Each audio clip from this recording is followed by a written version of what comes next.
केरल में इसी साल विधानसभा चुनाव होने हैं। इसके लिए भाजपा ने अभी से कमर कस ली है। खबर है कि देश में विकास के प्रतीक के रूप में पहचाने जाने वाले पद्मश्री और पद्म विभूषण से सम्मानित मेट्रो मैन ई श्रीधरन जल्द ही बीजेपी ज्वाइन करने वाले हैं। तो चलिए जानते हैं कौन है ई श्रीधरन, जिन्हें मेट्रो मैन नाम से सभी जानते हैं, और उनका साथ पाना बीजेपी के लिए कितना फायदेमंद है। जीवन भर जिन्होंने अपने पेशे को दिलो जान से निभाया, जिनके लिए समय ही पैसा है, जो गीता के सिद्धांतों को मानते हैं, ऐसे हैं भारत के मेट्रो मैन नाम से मशहूर E Sreedharan. Famous civil engineer Sreedharan का जन्म 12 जून 1932 को केरल के पलक्कड़ जिले में हुआ था। नीलकंदन मूसा और अम्मा लुअम्मा के घर में पैदा होने वाले ई श्रीधरन की शुरुआती शिक्षा गांव के ही सरकारी स्कूल में हुई।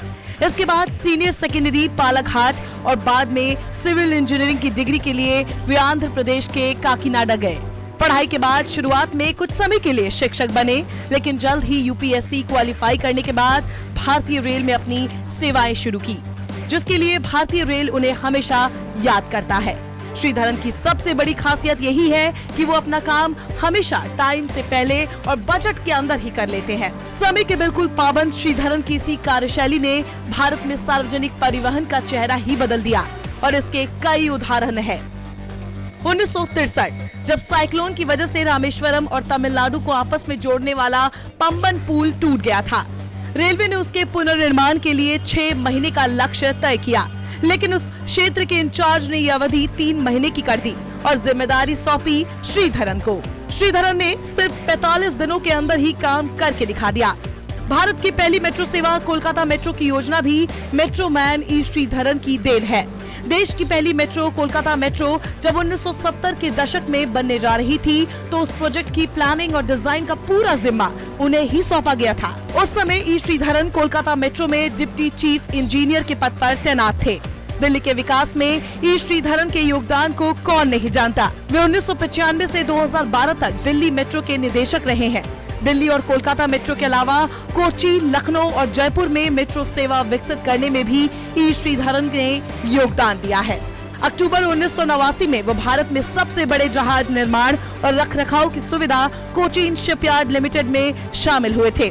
तब भी उन्होंने अपनी कार्यशैली से सबको चौंका दिया था, क्योंकि उनके शामिल होने के समय एजेंसी अच्छा प्रदर्शन नहीं कर रही थी।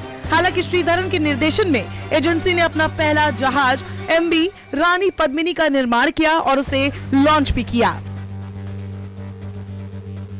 जून 1990 में रिटायर होने के बाद भी उन्हें कॉन्ट्रैक्ट पर कोंकण रेलवे का सीएमडी नियुक्त किया गया।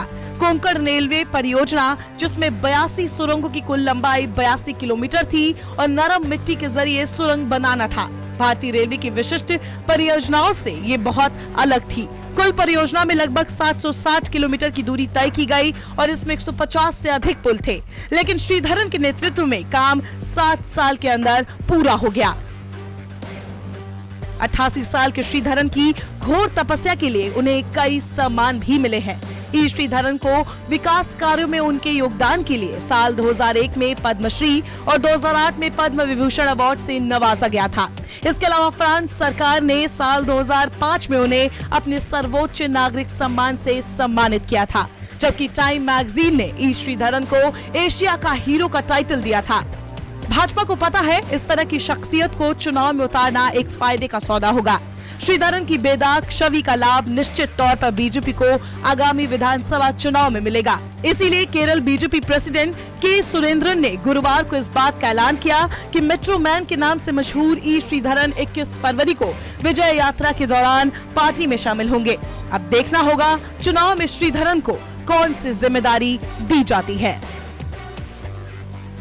नमस्कार, मैं हूं मानक गुप्ता। अगर आपको हमारा ये वीडियो पसंद आया हो तो इसे लाइक और शेयर जरूर करें, और हाँ, हमें सब्सक्राइब और फॉलो करना ना भूलें, ताकि आप देश और दुनिया की कोई खबर मिस ना करें। तो जुड़े रहिए हमारे साथ और देखते रहिए न्यूज़ 24।